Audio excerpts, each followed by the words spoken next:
60 seconds, one story, and this is for the people that know, not for the people that are learning. I'm sorry, I like to educate, but this one is a special moment, a special day for a lot of people who probably never thought it would come. But I want to say RIP Gonzalo, and I want to roll with just a couple of shots, and then I'm going to read them out as well. So if you don't know, this is for the people that know, were devastated and feel the pain. So Vale Gonzalo, justice is coming, it's coming. From Elon Musk himself, the owner of the platform, Zelensky killed an American journalist, ! Now try and spin your way out of that one.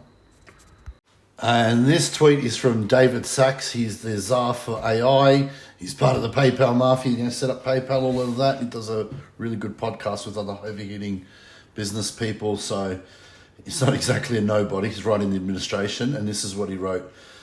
Gonzalo Lira was an American citizen arrested in Ukraine for posting YouTube videos critical of the Zelensky regime. He then died in a Ukrainian prison, exactly as he predicted in his last public statement. Dictator is as dictator does. And if you want to know what he died of pneumonia, which, if you know anything about anything, is the way that they get rid of you in a prison. If they want to get rid of you, they did it to Al Capone. They do it to, it's not a difficult thing to do. He was certainly not a candidate for pneumonia. He was only a few years older than, I think he was not even 50. Hey, how's it going? It's been a while. I hope you've had a good time. I didn't have such a good time. I spent 9.5 weeks in prison here in Ukraine. I've been out on bail since July 6th. Today is July 31st.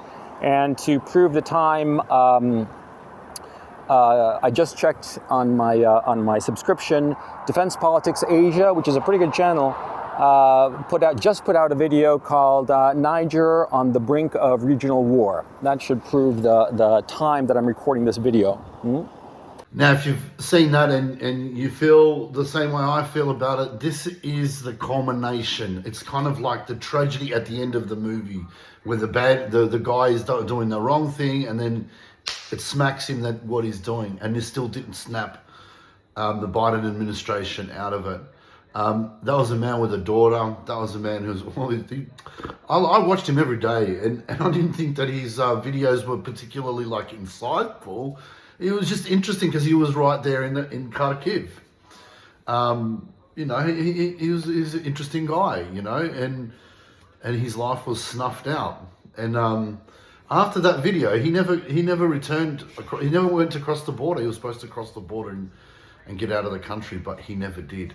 And people need to realize that doesn't happen to an American citizen without an American State Department official overseeing it. And we know what the Biden administration was. And the more and more that's going to come out, if they do that to their own citizens, and it wasn't secret at all. It was being discussed in the press room. He was being discussed in the press room.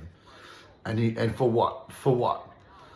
Because they'll tell us what to do, right? So I hope that the Trump administration doesn't get a lot of pressure and pushback on implementing their domestic policies. They have the mandate to do it, and then they really get to the nitty gritty. And I want all these bastards in The Hague, put them in there for life.